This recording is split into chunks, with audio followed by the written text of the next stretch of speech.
Olá, pessoal do SEC, tudo bem com vocês? Talvez outra pessoa que esteja escutando, que não faz parte do SEC, cujo áudio também chegou. Bom, bem-vindo.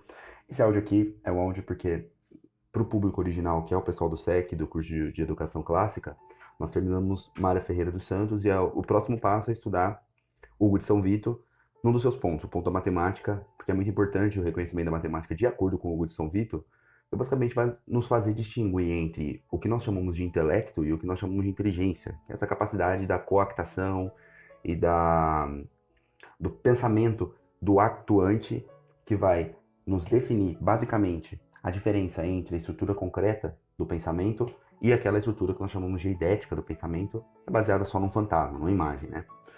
Então, para não perder muito tempo na aula, coisa que muitas vezes acontece lá, visto que vocês mesmos acabam proporcionando muito mais pensamentos para a aula e muitas vezes a aula desanda, mas uma maneira boa de falar que a aula está desandando, eu decidi gravar esse áudio de introdução aqui fazendo uma ligação bem rapidinha sobre os conceitos que nós vimos em Mário Ferreira, pelo menos no seu conceito de tensão, mais basicamente sobre a ideia da concretude do pensamento esquemático e também da parte do eidos, da parte da ideia das coisas que nos é informada a princípio por intuição e presença. Vocês vão ver que isso aí já vai falar um pouquinho, vai ter um ligante direto com a matemática do ponto de vista até do Hugo de São Vito, visto que, sabendo que o Mário Ferreira dos Santos era um platônico pitagórico e que a concepção matemática do Hugo de São Vito, até na época de São Vito, de toda a escolástica, é uma concepção pitagórica, nós não devemos achar que o curso de matemática dentro de Hugo de São Vito vai ser um curso de quantidades.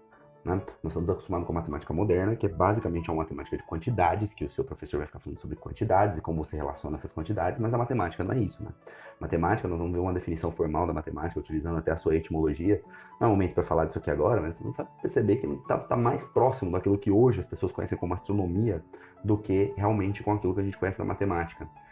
Entretanto, eu até converso muito com o Neto sobre isso, que eu acredito que a matemática seja a mais nobre das artes. Não posso chamar matemática de ciência, principalmente assumindo o conceito de ciência escolástica que deriva de Aristóteles, mas, de certa maneira, é uma arte muito bonita, nobre, porque ela lida exatamente com a formação dos nossos pensamentos.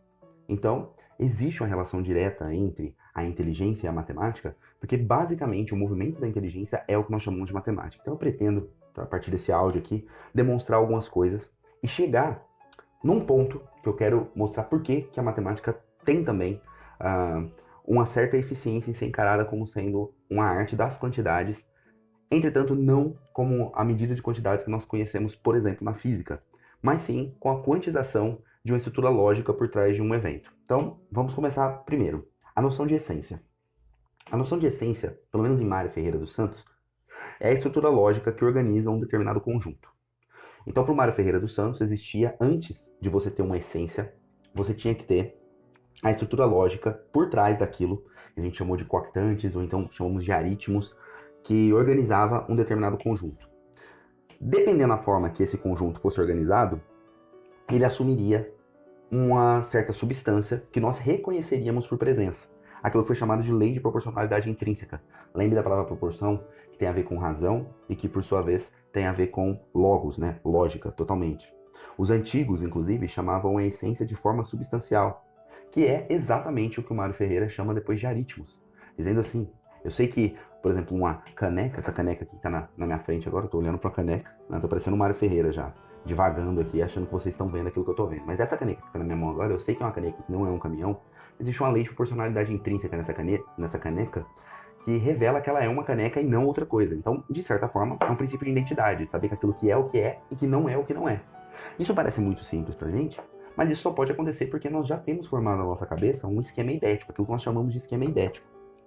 Além do mais, essa estrutura lógica que organiza um determinado conjunto e que está a nível nosso, está no nível da mente, ele é captado pela inteligência determinando um esquema idético. Então, a primeira vez que eu estive em contato com a caneca, por mais que eu não soubesse que era uma caneca na primeira vez, pensa aí, quando você era pequenininho e sua mãe teve que te apresentar alguns nomes, e você olhava para a rua e falava, pô, eu não sei o que é aquilo ali. Aí sua mãe te explicava o que era. Você basicamente formou um esquema idético na sua cabeça. Um esquema, sabemos que é uma figura que você forma, e essa figura vai corresponder a algumas outras coisas, por mais que elas sejam discretamente diferentes quando a gente pensar em acidentalidades, né? Quando a gente pensar no momento em que ela começou a permear o mundo real das coisas. Então vejam, quando você era pequeno, você viu um cachorro e sua mãe te explicou que aquilo ali era um cachorro.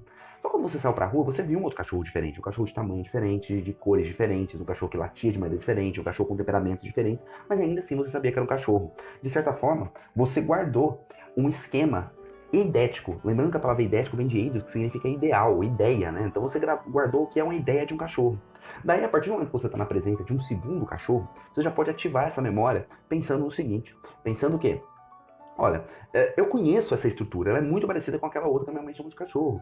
Por isso que criança muitas vezes confunde até cachorro com lobo, ou então vai confundir uma onça com um gato gigante. E aí, daí por diante, nós vamos ter aí uma capacidade de nomear as coisas de maneira diferente de acordo com a sua lei de proporcionalidade intrínseca. Entretanto, a gente chama os cachorros e também os lobos de caninos. Por quê? Existe uma lei de proporcionalidade intrínseca, ou seja, existe uma estrutura lógica que organiza um determinado conjunto de cachorros e de lobos que os unem em algumas coisas.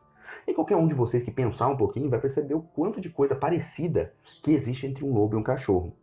Isso, então, quando é captado pela inteligência, determina um esquema idético. E o que é interessante disso? Essa captação da inteligência, daquilo que você viu na rua, e logo julgou que era um cachorro, isso já é inteligência. Esse movimento de captação e que vai trazer para você agora um esquema idético, tirado de um esquema que não é idético, porque quando você está na presença de um cachorro de verdade, você não está na presença da ideia de cachorro, você está na presença de um cachorro real. E nessa presença desse cachorro real, é para você um esquema chamado esquema concreto, ou seja, aquilo lá está realmente na sua frente. Você sabe que aquilo é um cachorro, por mais que seja diferente de qualquer outro cachorro que você já tenha visto, você sabe que aquilo é um cachorro porque ele, junto com o esquema eidético de um cachorro, ele pode ficar coordenado num novo grupo. Esse grupo, que é o grupo daquilo que você chamou de cachorro. Você percebe que ele tem características de um cachorro e não de um caminhão. Por isso que você olha para aquele cachorro e não o confunde com um caminhão. Porque você sabe que a lei de proporcionalidade intrínseca daquele cachorro é diferente da lei de proporcionalidade intrínseca de um caminhão. E você pode ou não pode conhecer previamente. Entretanto, até se você não conhecer o caminhão previamente, então você vai cair, por exemplo, naquilo que eu chamei de eitidade, né? Que é o eitetas, que basicamente é a isticidade de alguma coisa. É a coisa que se apresenta e que te causa certa confusão porque ainda você não a conhece. Mas depois que você formou um esquema idético dessa coisa, você já pode permear melhor a substância daquela coisa quando você encontrar ela por uma segunda vez. Isso é interessante porque essa captação ela vai necessitar da presença e do testemunho do espírito. O espírito aqui enquanto consciência, né? Você vai ter que tomar consciência daquilo, e a presença daquilo tomada a consciência. Se você tomou consciência pela primeira vez, então você já vai criar um esquema idético sabendo que existe aquilo, algo há. E aquilo ali é alguma coisa, aquilo não é um nada, então ele tem que ser alguma coisa. O segundo movimento que você vai fazer é aquilo que o quadrívio representou como 2, que seria o movimento de comparação. Você vai comparar para saber se aquilo que você está vendo é novo mesmo ou se você já viu em algum outro lugar. Então, de qualquer maneira, você vai aprender alguma coisa. Daí a capacidade matemática. Isso vai acontecer porque você vai fazer uma relação do esquema concreto com esquemas eidéticos que você já tenha conhecido. Por exemplo, se eu desenhasse agora na sua frente, isso a gente já fez lá no SEC, mas pense mais uma vez, né? Eu desenho aí aqueles homenzinhos de palito, que é só um círculo, aí eu grudo nele uns palitinhos assim, acabo fazendo as perninhas, as mãozinhas, o corpinho, etc. E vocês olham para aquilo ali e falam, olha, isso é um homem. Só se vocês saem na rua e veem um esquema concreto do que é um homem mesmo, vocês falam, não, nunca vi, não parece com isso aqui. Entretanto, o esquema idético me lembra, por quê? Porque existe uma proporcionalidade nesses traços que foram feitos desse homenzinho palito com um homem real. Então é isso que você capta, e isso é a chamada inteligência. Então você tem essa relação do esquema eidético, que já está em você, o que você está produzindo agora através da inteligência, ao esquema concreto e suas variantes.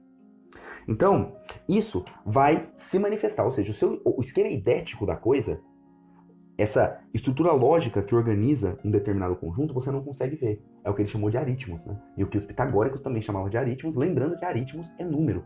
Por isso que o Pitágoras falava tudo é número. É uma bobeira hoje em dia a gente achar que quando o Pitágoras falava tudo é número, ele estava pensando em números mesmo, né? Estava pensando que a gente era cheio de números 2, 3, 4, 5. Não tem nada a ver com isso. O número é exatamente essa estrutura lógica. E que ela pode ser fielmente cooptada porque ela é totalmente racional. A gente não consegue, de certo, provar o que é o número 2, o que é o número 3, o que é o número 4. Mas nós conseguimos perceber as coisas e perceber que você tem cópias dessas coisas, então contá-las, atribuir a elas certa quantidade. Isso só acontece porque esse aritmos, ele só pode ser percebido, inclusive mentalmente, porque ele se manifesta na forma espaço-temporal. Então nós precisamos de uma manifestação espaço-temporal para poder ter uma ideia daquilo. Só que, veja bem, para você manifestar qualquer tipo de essência no espaço-temporal, você vai precisar dizer que essa essência tem uma matéria. E se ela tem matéria, ela já é o primeiro acidente. O primeiro acidente já seria diretamente você ter a cadeira ali na sua frente. Portanto, quando eu digo que a essência de uma cadeira, usando a velha cadeira para poder fazer esses exemplos, a essência da cadeira é encosto, assento e pés.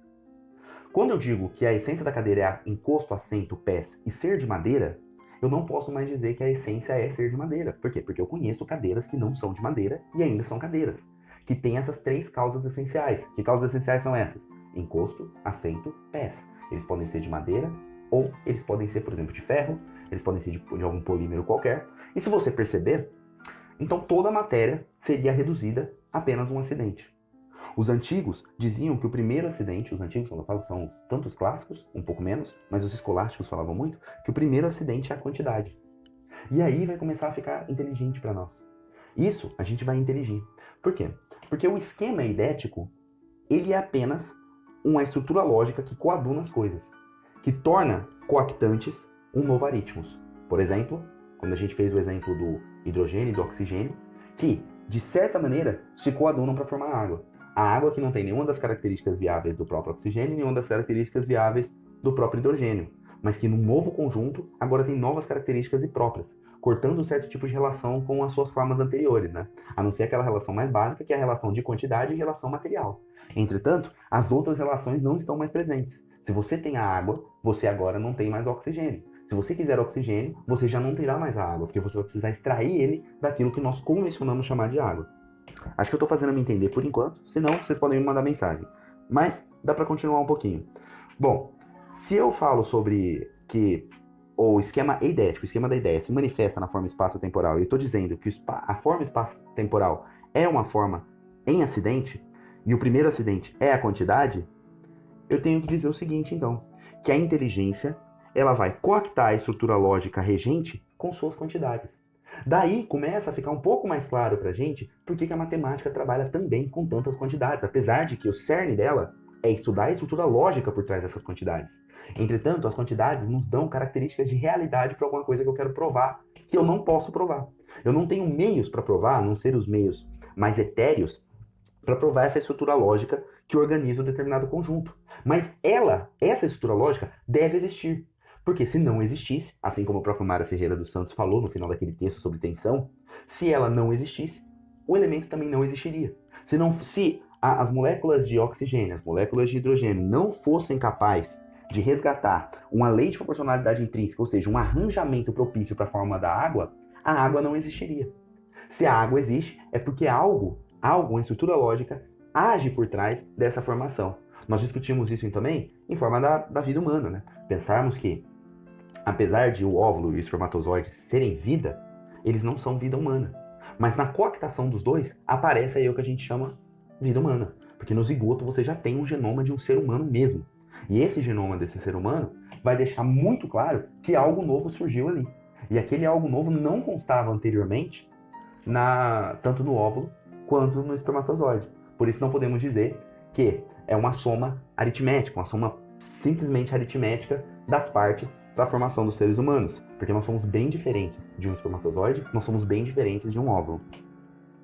Isso, então, deixa bem claro para a gente essa necessidade da quantidade matemática para que possamos absorver o que é a matemática de fato, que é a qualidade das estruturas lógicas que regem, organizam determinado conjunto através da sua lei de proporcionalidade intrínseca.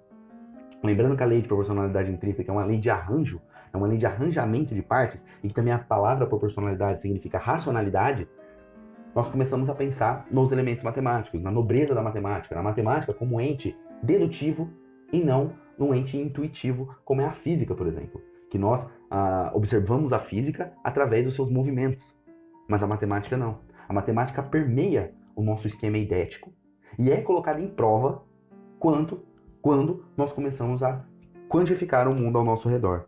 Então a quantidade é a manifestação espaço-temporal da estrutura lógica. E daí nós podemos começar a falar sobre a matemática do ponto de vista de Hugo de São Vito. Então, se a gente partir daqui, se a gente já estiver realmente bem arraigado nesse conceito principal, nesse pouco tempo aqui que eu gravei de áudio, se vocês realmente entenderem isso aí, vai ficar muito mais fácil entender agora o que o Hugo de São Vito queria trazer para nós como sendo matemática dentro do didascálico. Beleza? Esse áudio aqui foi um áudio meio de introdução. Quem não entendeu direito, por favor, escute mais uma vez, não tem nenhum problema. Quem ainda continuar com dúvidas, me procure, mande mensagem e eu tento elucidar algumas coisas. Beleza? Bons estudos para vocês, sequianos, e até mais.